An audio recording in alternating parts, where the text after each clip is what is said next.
Hello दोस्तों, नमस्कार। आपका मेरे यूट्यूब चैनल पे स्वागत है। देखिए, आज के सेशन में हम जो हमारा 10th क्लास है उसका जो साइंस का जो फर्स्ट चैप्टर है उसको हम स्टार्ट करने वाले हैं। तो देखिए, इस चैप्टर के अंदर सबसे पहले हम ये देखेंगे हमारे को कौन कौन से टॉपिक है जो पढ़ने हैं। हमारा जो फर्स्ट चैप्टर है 10th के अंदर, उसका नेम है आपका केमिकल रिएक्शंस एंड इक्वेशंस। ठीक है, रासायनिक अभिक्रिया एवं समीकरण। तो सबसे पहले तो आपको मैं ये कहना चाहूँगा कि इस चैप्टर को जब हम स्टार्ट करेंगे तो आप ये जब पढ़ोगे तो इससे पहले मैंने आपके है ना बेसिक साइंस की 3 क्लासेस बना रखी है इसी चैनल पे। तो मैं कहूँगा आपको सबसे पहले वो आप जाके देखना, इससे आपका जो साइंस का जो बेसिक होगा वो क्लियर हो जाएगा। जो हमारे इस 10th के अपने जितने भी चैप्टर उनमें केमिस्ट्री के चैप्टर में सारा काम आने वाला है। तो पहले आप वो जाके देखिएगा, वो सारा अच्छी तरह समझिएगा। उसके बाद अगर आप इसको देखोगे तो आपको ये इजीली समझ आएगा। ठीक है, तो सबसे पहले देखिए इस चैप्टर को जब हम स्टार्ट करते हैं तो सबसे पहले हम ये देखते हैं कि हमारे को इसके अंदर कौन कौन से टॉपिक है जो हमारे को पढ़ने हैं। तो इसके अंदर जो फर्स्ट टॉपिक है हमारा वो है types of changes in substance. ठीक है, पदार्थों में होने वाले परिवर्तन। पदार्थों में कितने तरह के परिवर्तन होते हैं? तो 2 तरह के परिवर्तन होते हैं। एक बार मैं आपको बता देता हूँ। जैसे फर्स्ट आपका जो होता है वो होता है फिजिकल चेंज, जिसे हम हिंदी में कहते हैं भौतिक परिवर्तन। जो सेकंड होता है आपका वो होता है केमिकल चेंज, जिसे हम कहते हैं रासायनिक परिवर्तन। ठीक है, ये हमें फर्स्ट टॉपिक है जो हमारे को पढ़ना है। देन हमारे को इसके अंदर जो सेकंड टॉपिक पढ़ना है वो है हमारा केमिकल रिएक्शंस। और वैसे तो ये एक टॉपिक है, पर इस टॉपिक में हमारे क्या क्या पढ़ना है। तो सबसे पहले तो हमें ये देखना है कि केमिकल रिएक्शंस क्या होती है। ठीक है, तो व्हाट इज केमिकल रिएक्शंस। ठीक है, रासायनिक अभिक्रियाएं क्या होती है। दूसरा इसके अंदर हम देखेंगे, ठीक है ना, बैलेंसिंग ऑफ केमिकल रिएक्शंस, रासायनिक अभिक्रियाओं को संतुलित करना। थर्ड इसी के अंदर जो हम देखेंगे वो देखेंगे आपका रिएक्टेंट एंड प्रोडक्ट। ठीक है, क्रियाकारक और क्रिया फल। और फिर हम चौथा टॉपिक जो है इसके अंदर वो देखेंगे टाइप्स ऑफ केमिकल रिएक्शंस, रासायनिक अभिक्रियाओं के प्रकार। तो आपके जो कौन कौन से रासायनिक अभिक्रियाएं अभी मैं आपको बता देता हूँ। जो फर्स्ट आपकी दी हुई है वो दी हुई है आपकी डिसोसिएशन रिएक्शन। ठीक है, हिंदी में इसे अपघटन या विघटन या अपने वियोजन अभिक्रिया कहते हैं। सेकंड जो आपकी दी हुई है वो दी हुई है आपकी एडिशन रिएक्शन, जिसे हम संयोजन या योगात्मक अभिक्रिया कहते हैं। थर्ड जो आपको दी हुई है वो दी हुई है आपकी ऑक्सीडेशन रिएक्शन, ऑक्सीकरण अभिक्रिया। देन आपको दी हुई है रिडक्शन रिएक्शन, जिसे हम कहते हैं अपचयन अभिक्रिया। देन आपको दिया हुआ है एक्सोथर्मिक रिएक्शन, जिसे हम कहते हैं ऊष्माक्षेपी अभिक्रिया। ठीक है, देन आपको दिया हुआ है एंडोथर्मिक रिएक्शन। ठीक है, जिसे हम हिंदी में कहते हैं ऊष्माक्षेपी अभिक्रिया। देन आपको दिया हुआ है प्रेसिपिटेशन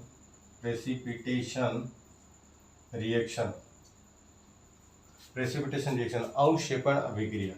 देन आपको दिया हुआ है रेडॉक्स रिएक्शन, जिसे हम हिंदी में अपोक्षय अभिक्रिया भी कहते हैं।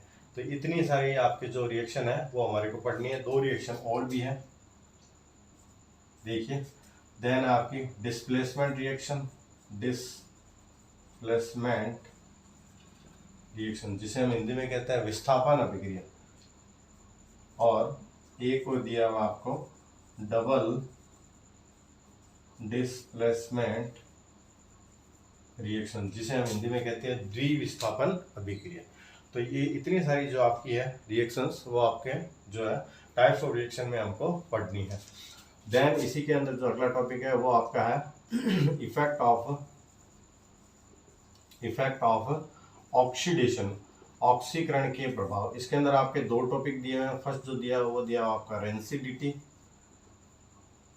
फर्स्ट जो दिया हुआ है वो दिया हुआ आपका रेंसिडिटी, जिसे हम हिंदी के अंदर विकृत गंधिता कहते हैं, ठीक है। और एक जो दिया हुआ आपको सेकंड टॉपिक जो इसके अंदर दिया हुआ है आपको कोरोजन, जिसे हम हिंदी में संक्षारण कहते हैं। तो ये आपका फर्स्ट चैप्टर का जो है हम ओवरव्यू लिया हमने कि हमारे को फर्स्ट चैप्टर में क्या क्या पढ़ना है। तो सबसे पहले तो हमारे को पढ़ना है types of changes in substance, पदार्थों में होने वाले परिवर्तन। दो तरह के होते हैं, भौतिक परिवर्तन एंड रासायनिक परिवर्तन, physical change and chemical changes. फिर इसके अंदर रासायनिक अभिक्रिया आती है, उसमें क्या, तो रासायनिक अभिक्रिया क्या होती है, उसको लिखने का वे क्या होता है, देन उसको हम बैलेंस करते हैं तो संतुलित करने का एक वे होता है, वो हम पढ़ेंगे। फिर हम देखेंगे कि रासायनिक अभिक्रिया में कौन से दो सब्सटेंस होते हैं, तो एक होता है आपका रिएक्टेंट, दूसरा होता है प्रोडक्ट, तो वो हम पढ़ेंगे। क्रियाकारक और क्रियाफल बोलते हैं इसको। फिर हम टाइप्स ऑफ अपने केमिकल रिएक्शंस देखेंगे। फिर हम इफेक्ट ऑफ ऑक्सीडेशन जो हमारे डेली रूटीन लाइफ के अंदर होते हैं, ये दो तरह के इफेक्ट दे रखे हैं आपकी बुक के अंदर, रेंसिडिटी एंड कोरोजन, विकृत गंधिता और संक्षारण। तो ये हमारा जो फर्स्ट चैप्टर है इसका हमने ओवरव्यू ले लिया है, ये हम इस चैप्टर के अंदर पढ़ेंगे। तो देखिए आज के सेशन में हम स्टार्ट करते हैं इसका फर्स्ट टॉपिक। तो सबसे पहले हम स्टार्ट करते हैं types of changes in substance, ठीक है। पहला हम लेते हैं types of changes in substance, Hindi में से बोलेंगे पदार्थों में होने वाले परिवर्तन। तो देखिए in any substance two types of changes are occurred, दो प्रकार के जो परिवर्तन होते हैं किसी भी पदार्थ में होते हैं। जो फर्स्ट होता है आपका, हम स्टार्ट करते हैं, पहला है आपका फिजिकल चेंज, ठीक है, हिंदी में से कहते हैं भौतिक परिवर्तन। तो सबसे पहले देखते हैं ये होता क्या है आपने, ठीक है ना। तो देखिए पदार्थों में होने वाला ऐसा परिवर्तन जिसके अंदर उसके भौतिक गुण है वो बदल जाए, उसे हम भौतिक परिवर्तन कहते हैं। देखिए that change in which physical properties of substance are changed, ठीक है, is called फिजिकल चेंज। ऐसा परिवर्तन जिसमें पदार्थों के कौन से भौतिक गुण या फिर फिजिकल प्रॉपर्टीज जो होती है वो क्या हो जाए, बदल जाए, चेंज हो जाए, उसे हम क्या कहते हैं, भौतिक परिवर्तन या देन फिजिकल चेंज कहते हैं, ठीक है। अब अपने इसके हम लेते हैं एग्जाम्पल, हमें एग्जाम्पल से ये चीज़ क्लियर होती है। जैसे कि मैंने कहा, फर्स्ट एग्जाम्पल मैं आपका लेता हूँ, ठीक है। जैसे पीसेज ऑफ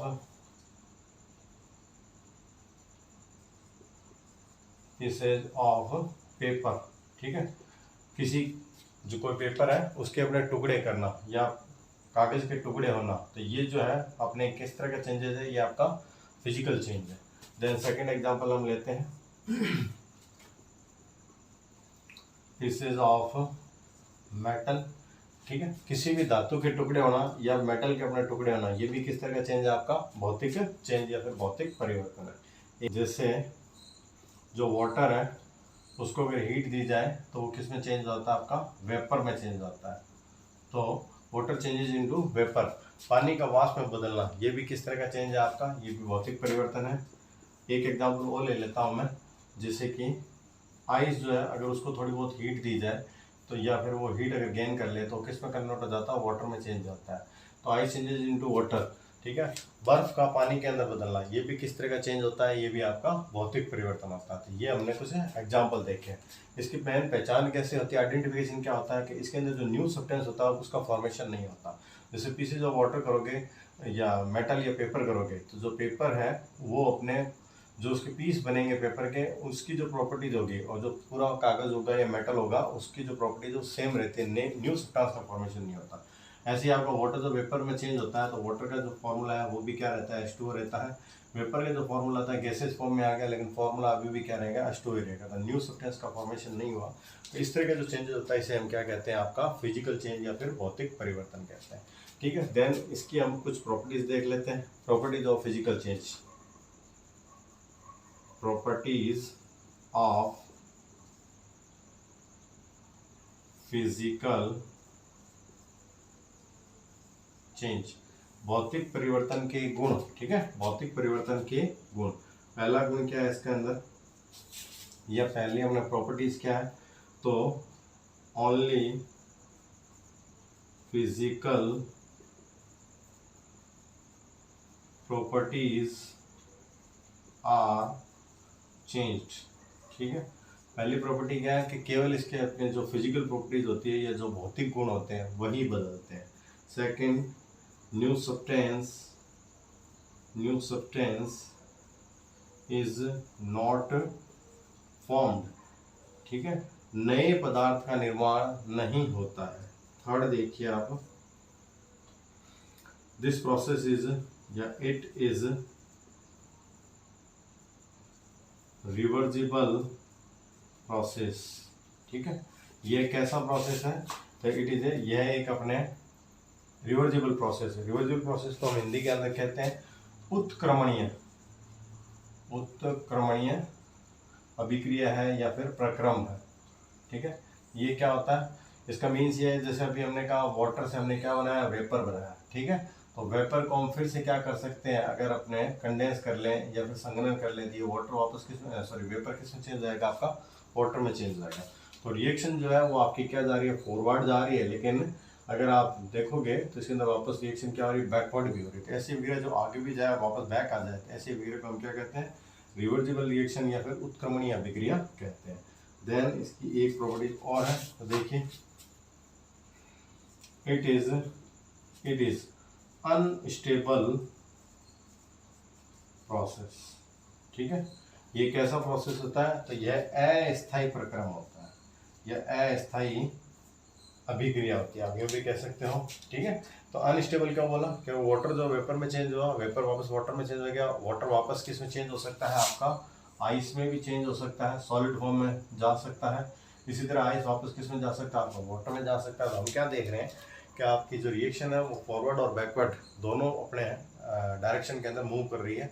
तो इसलिए कैसा प्रोसेस, ये आपका अनस्टेबल प्रोसेस है, ये रिवर्सिबल प्रोसेस भी है, इसमें न्यू सब्सटेंस का फॉर्मेशन नहीं होता, इसीलिए इस रिएक्शन जो है वो बोथ साइड अपने क्या कर रही है, रन कर रही है।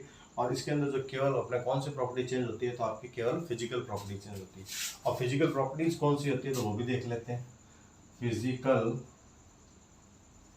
प्रॉपर्टीज की अगर बात की जाए तो हम किसको फिजिकल प्रॉपर्टीज माने, तो देखिए, जैसे कि आपका कलर चेंज हो सकता है, ठीक है, टेम्परेचर चेंज हो सकता है, ठीक है, कलर चेंज हो सकता है, टेम्परेचर चेंज हो सकता है, और स्टेट चेंज हो सकती है। रंग, आपका पदार्थ का जो रंग है वो बदल सकता है, पदार्थ का ताप बदल सकता है, और पदार्थ की अवस्था बदल सकती है। इस स्टेट का क्या मीन्स हुआ, जैसे आइस था तो आइस सॉलिड होता है, सॉलिड से फिर वाटर बनाएगा तो लिक्विड में चेंज हो जाएगा, ठीक है, लिक्विड से वेपर बनाएगा तो किस में चेंज हो जाएगा, आपका गैस में बदल जाएगा, ठीक है। ठोस जो है वो द्रव में बदल जाएगा, द्रव गैस में बदल जाएगा, गैस वापस आपका द्रव में बदल जाएगा, द्रव वापस किस में बदल जाएगा, ठोस या फिर सॉलिड में चेंज हो जाएगा।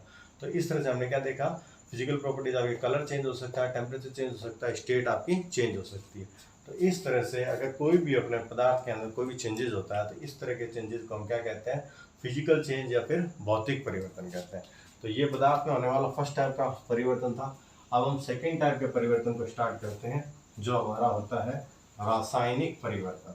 तो अभी हमने क्या देखा, जो फिजिकल चेंज होता है उसमें केवल फिजिकल प्रॉपर्टी चेंज होती है, ठीक है। चेंजेस स्टार्ट करते हैं, सेकेंड टाइप का चेंजेस केमिकल चेंज, इसे हम हिंदी में कहते हैं रासायनिक परिवर्तन, ठीक है। तो ये देखिए क्या होता है, तो ऐसा परिवर्तन जिसमें पदार्थों के भौतिक व रासायनिक दोनों गुण बदल जाए उसे हम रासायनिक परिवर्तन कहते हैं। तो that changes in which physical and chemical both properties are changed, ठीक है, is called chemical change। ऐसा परिवर्तन जिसमें पदार्थों के फिजिकल यानी भौतिक, केमिकल यानी कि रासायनिक दोनों के दोनों प्रॉपर्टीज या गुण बदल जाए उसे हम क्या कहते हैं, रासायनिक परिवर्तन कहते हैं, ठीक है। इसके एग्जांपल लेते हैं, एग्जांपल से चीज़ हमें इजीली समझ में आ जाएगी। जैसे मैंने इसका फर्स्ट एग्जांपल लिया, जो आपका मिल्क है उससे हमने क्या बना दिया, कर्ड बना दिया, ठीक है ना। Formation of curd from the milk, दूध से दही का निर्माण होना, ये किस तरह का परिवर्तन है, ये रासायनिक परिवर्तन है। ऐसा क्यों कहते हैं, क्योंकि कर्ड से आप वापस मिल्क का फॉर्मेशन नहीं कर सकते, तो इसके अंदर नए पदार्थ का फॉर्मेशन हो जाता है। इससे हमें पता लगता है कि जो ये चेंजेज है किस तरह का चेंजेज है, ये आपका केमिकल चेंज या रासायनिक परिवर्तन होता है। सेकेंड एग्जाम्पल हम लेते हैं, जैसे rusting of iron, rusting of iron, ठीक है। इसमें क्या होता है, लोहे के ऊपर क्या लग जाता है, जंग लग जाता है। लोहे पर जंग लग जाएगा तो जंग लगा हुआ जो लोहा है वो वापस अपने जो पहले जैसा लोहा था उस तरह से अपने बिहेव नहीं कर पाएगा। तो ये भी किस तरह का चेंजेस होता है आपका, ये भी आपका रासायनिक परिवर्तन होता है। और देख लेते हैं एक example, burning of any substance, ठीक है। किसी भी पदार्थ का जलना, जैसे हम कागज़ को जला देंगे या फिर लकड़ी को जला देंगे, लकड़ी को जला देंगे तो कोयला बन जाएगा, कागज़ को जलाएंगे तो अपने उससे राख बन जाएगी, तो वापस अपने उससे हम नया जो पुराना पदार्थ होता है वो नए पदार्थ से पुराना पदार्थ का फॉर्मेशन नहीं कर सकते। तो इस तरह के जितने भी चेंजेस होते हैं इसे हम क्या कहते हैं, रासायनिक परिवर्तन कहते हैं, ठीक है। आप ये एग्जाम्पल समझ में आए होंगे। देन हम देखते हैं इसकी प्रॉपर्टीज। तो प्रॉपर्टीज ऑफ केमिकल चेंज, ठीक है। केमिकल चेंज की क्या क्या प्रॉपर्टीज होती है, तो फर्स्ट प्रॉपर्टीज देखिए आप इसकी। पहली प्रॉपर्टीज तो यही है, physical and chemical both properties are changed. पहली प्रॉपर्टीज तो यही है कि इसके अंदर पदार्थों के भौतिक व रासायनिक दोनों के दोनों गुण जो होते हैं वो बदल जाते हैं।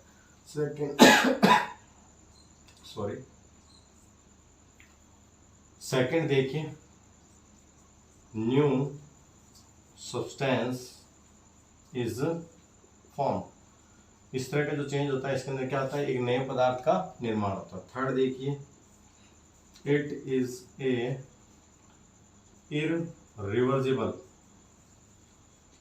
Irreversible process. तो ये किस तरह का प्रोसेस होता है, किस तरह का प्रक्रम होता है, तो यह अनुत्क्रमणीय प्रक्रम होता है, यह अनुत्क्रमणीय प्रक्रम होता है। लास्ट जो था आपका फिजिकल चेंज वो कैसा था, वो उत्क्रमणीय था, ये कैसा होता है, अनुत्क्रमणीय होता है। और जो एक प्रॉपर्टी जो लास्ट वो देख लेते हैं, it is a stable change या स्टेबल प्रोसेस बोल दो। ये किस तरह का अपने चेंज है, तो ये अपने एक स्थायी परिवर्तन है, स्थायी परिवर्तन है, ठीक है। तो ये हमने जो केमिकल चेंज है इसको हमने देख लिया। केमिकल चेंजेस के अंदर फिजिकल और केमिकल दोनों प्रॉपर्टी चेंज हो जाती है। ये आपके कुछ एग्जांपल है जिसके अंदर अपने जो पुराने सब्सटेंस या पुराने पदार्थ से न्यू सब्सटेंस का फॉर्मेशन हो जाता है, लेकिन वापस नया पदार्थ नहीं बन पाएगा। इसकी कुछ प्रॉपर्टीज है, फिजिकल और chemical both properties are change, new substance is form, it is a irreversible process and it is a stable change, ठीक है। इरिवर्सिबल प्रोसेस जैसे कि हमने अभी बताया कि आपका जो है, जैसे ये लेते हैं मिल्क से हमने क्या बना दिया, कर्ड बना दिया, तो कर्ड से अपने वापस मिल्क का फॉर्मेशन नहीं हो सकता। तो ये जो प्रोसेस, ये कैसा प्रोसेस हो गया, आपका अनुत्क्रमणीय परिवर्तन हो गया।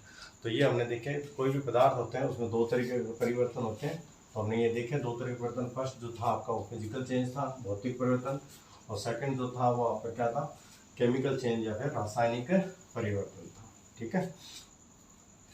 देन हम देखते हैं इसके अंदर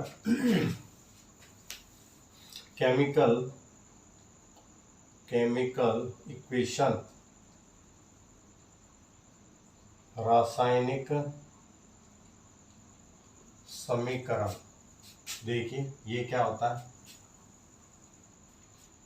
देखिए that equation in which substances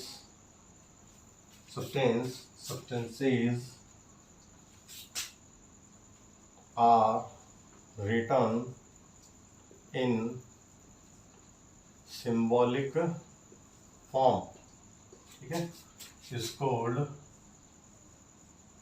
chemical equation, ठीक है। ऐसी अभिक्रिया जिसमें पदार्थों को हम प्रतीकात्मक रूप के अंदर लिखें, उस अभिक्रिया को हम क्या कहते हैं, रासायनिक समीकरण कहते हैं। ठीक है, रासायनिक समीकरण क्या होती है, जिसके अंदर जो भी पदार्थ रिएक्ट कर रहे हैं या जो नए पदार्थ बन रहे हैं उनको हम एक प्रतीकात्मक सिंबॉलिक फॉर्म के अंदर शो करते हैं। जैसे कि ये दो तरीके से लिख सकते हैं हम। पहला तो हम डायरेक्ट क्या लिख सकते हैं, वर्ड इक्वेशन लिख सकते हैं। वर्ड इक्वेशन यानी कि शब्द समीकरण। शब्द समीकरण इसमें हम क्या करते हैं, तो इसके अंदर कोई भी जो पदार्थ होता है उसको हम डायरेक्ट लिखते हैं। जैसे मैंने कहा, एग्जांपल लेते हैं, जैसे मैंने कहा कार्बन प्लस ऑक्सीजन। ठीक है, कार्बन प्लस ऑक्सीजन, तो ये जो मिलकर क्या बना रहे हैं, ये आप क्या बना रहे हैं, carbon dioxide. Carbon dioxide. तो इसके अंदर मैंने क्या किया, जो कार्बन है उसको कार्बन लिखा, ऑक्सीजन को ऑक्सीजन लिखा, और जो बन रहा है कार्बन डाइऑक्साइड उसको हमने कार्बन डाइऑक्साइड लिख दिया। तो इस तरह से अगर कभी भी इक्वेशन को शो किया जाता है तो ये आपकी क्या होती है, वर्ड इक्वेशन होती है या फिर शब्द समीकरण होती है। सेकेंड जो आपका है, ये एक तरह सिंबल ही शो किए। ठीक है, सेकेंड जो है आपका वो आपकी है जिसको हम बोलते हैं सिंबॉलिक इक्वेशन। ठीक है, प्रतीकात्मक समीकरण। तो देखिए ये, जैसे कि इसके अंदर हम एग्जांपल लेते हैं, जैसे मैंने कहा कार्बन को हम किससे शो करते हैं, सी से शो करते हैं। ऑक्सीजन को हम किससे शो करते हैं, O2 से। ऑक्सीजन को O नहीं लिखेंगे, O2 लिखेंगे, क्योंकि ऑक्सीजन जो आपका होता है वो नॉन मेटल होता है, और नॉन मेटल होते हैं वो मोस्ट ऑफ नॉन मेटल आपके मोलिकुलर फॉर्म में होते हैं, तो इसको हमने O2 लिखा है। देन अपने ये रिएक्ट करके क्या बनाते हैं आपके, ये बनाते हैं CO2। तो ये हो गया आपका कार्बन, ये आपका हो गया ऑक्सीजन, और जो फॉर्म हो रहा है वो हो गया आपका कार्बन डाइऑक्साइड। ठीक है, एक एग्जांपल, सेकंड एग्जांपल और ले लेते हैं। जैसे आपको मैंने कहा मीथेन को CH4 बोलते हैं, और then oxygen, methane plus oxygen equal to, ये जो अपना रिएक्ट करके क्या बनाते हैं, कार्बन डाइऑक्साइड एंड वाटर का फॉर्मेशन करते हैं। तो मैंने मीथेन को CH4 लिखा, ऑक्सीजन को O2 लिखा, इन दोनों के रिएक्शन करने से कार्बन डाइऑक्साइड एंड वाटर बनता है, जिसको मैंने उसके सिंबॉलिक फॉर्म के अंदर या फिर फॉर्मूला इक्वेशन भी बोल सकते हो आप इसको। ठीक है ना, इसको आप फॉर्मूला इक्वेशन, ठीक है, हिंदी में इसे कहते हैं सूत्र समीकरण। ठीक है, तो ये देखिए आप, ये सेकंड टाइप का आपका फॉर्मेशन टाइप हो गया आपका फॉर्मूला इक्वेशन या फिर सूत्र समीकरण। तो इस तरह से कोई भी केमिकल इक्वेशन होती है उसके अंदर हम अपने जो पदार्थ होते हैं उसको सिंबॉलिक फॉर्म में शो करते हैं। फर्स्ट आपका जो वर्ड इक्वेशन हो गया, सेकंड आपका जो फॉर्मूला इक्वेशन या फिर सिंबॉलिक इक्वेशन हो गया। ठीक है, इस तरह से हम किसी भी रिएक्शन को शो करते हैं। अब देखिए, अब हम देखते हैं what is chemical reaction.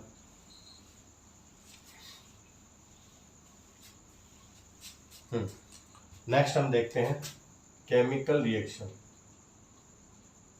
Chemical reaction, रासायनिक समीकरण।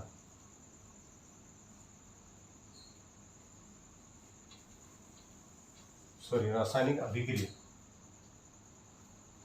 रासायनिक अभिक्रिया तो those reactions in which new substance is formed are called chemical reactions। ऐसी अभिक्रियाएं जिसमें एक नए पदार्थ का निर्माण हो क्या कहलाती है, आपकी रासायनिक अभिक्रियाएं कहलाती है। ठीक है, तो देख लीजिए, those reactions in which new substance is formed are known as chemical reactions। ठीक है, ऐसी अभिक्रियाएं जिसमें नए पदार्थ का निर्माण हो क्या कहलाती है, रासायनिक अभिक्रियाएं कहलाती है। ठीक है, अब हम देखते हैं किसी भी रासायनिक अभिक्रिया में एक एग्जांपल लेते हैं। जैसे मैंने एग्जांपल लिया आपका, अभी सबसे पहले इजी एग्जांपल लेता हूं, तो मैं कहता हूं carbon plus oxygen equal to carbon dioxide. ये आपका कार्बन है, ठीक है, कार्बन है, और ये आपकी जो गैस है ये आपकी ऑक्सीजन गैस है, और इससे जो बन जाता है वो बन जाता है आपका कार्बन डाइऑक्साइड। तो बिल्कुल ही कार्बन की प्रॉपर्टीज और ऑक्सीजन की प्रॉपर्टीज ये अपने डिफरेंट होती है, और जो न्यू सब्सटेंस बना CO2 इसकी प्रॉपर्टीज बिल्कुल ही क्या होती है, डिफरेंट होती है। तो न्यू सब्सटेंस का फॉर्मेशन हुआ है, इसलिए इस रिएक्शन को हम क्या कहते हैं, केमिकल रिएक्शंस कहते हैं। ठीक है, देन हम देखते हैं किसी भी रिएक्शन के अंदर आपके दो टाइप के अपने सब्सटेंस हो सकते हैं। एक वो होते हैं जो रिएक्ट करते हैं, तो उन्हें हम कहते हैं रिएक्टेंट या क्रियाकारक। दूसरे वो होते हैं जिनका फॉर्मेशन होता है, जिसे हम कहते हैं प्रोडक्ट या फिर क्रियाफल। तो देखिए इसमें हम देखते हैं, पहला इसके अंदर हम देखते हैं रिएक्टेंट। रिएक्टेंट क्या होते हैं आपके, तो देखिए दो substance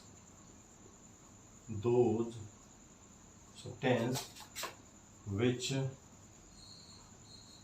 react to each other, ठीक है, in any reaction are called reactants। ठीक है, ऐसे पदार्थ जो किसी अभिक्रिया के अंदर आपस में क्या करते हैं, क्रिया करते हैं, उन्हें हम क्या कहते हैं, क्रिया कारक कहते हैं। रिएक्टेंट को हिंदी के अंदर कहा जाता है क्रिया कारक, या इसका दूसरा नाम होता है अभिकारक। ठीक है, तो ऐसे पदार्थ जो किसी अभिक्रिया में आपस में क्रिया करें उसे हम क्रिया कारक या फिर अभिकारक कहते हैं। ठीक है, जैसे कि इसे एग्जाम्पल, ऊपर वाले एग्जाम्पल में अगर देखें तो कार्बन और ऑक्सीजन आपस के अंदर रिएक्ट कर रहे थे, तो इसे हम क्या कहेंगे, आपका रिएक्टेंट बोल देंगे। ठीक है, सेकंड इसमें हमारे को क्या ध्यान रखना है, reactants are written in left hand side of reaction. ठीक है, किसी भी रिएक्शन के अंदर जो रिएक्टेंट होते हैं उनको हम किस साइड के अंदर रखते हैं, तो लेफ्ट हैंड साइड के अंदर लिखते हैं अपने। ठीक है, किसी भी अभिक्रिया में क्रियाकारकों को बाईं ओर लिखा जाता है। ठीक है, और अगर दो या दो से ज़्यादा रिएक्टेंट है तो उनके बीच में क्या लिखा जाता है, प्लस का साइन लिखा जाता है। दो या दो ज़्यादा क्रियाकारक हो तो उनको हम ऐड कर देते हैं, प्लस का साइन लगा देते हैं। देन है आपका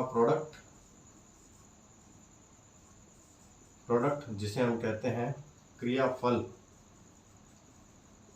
या इसे उत्पाद भी कहा जाता है हिंदी के अंदर। तो ये क्या होते हैं, तो दो सब्सटेंस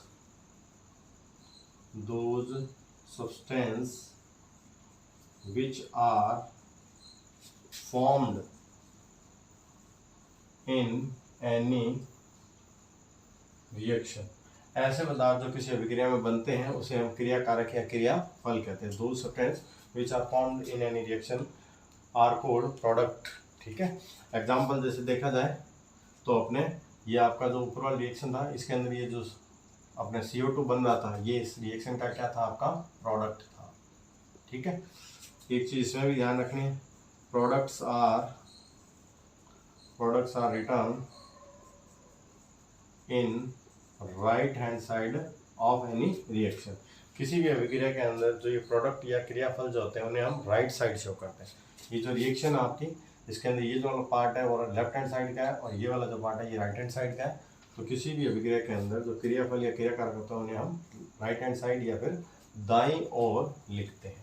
ठीक है, तो ये हमने अब देख लिया किसी भी अभिक्रिया में कितने तरह के सब्सटेंस होते हैं, पदार्थ होते हैं, दो तरह के होते हैं। एक आपका रिएक्टेंट जो रिएक्ट करता है, दूसरा आपका जो इससे बनते हैं वो क्या होते हैं, आपके प्रोडक्ट होते हैं।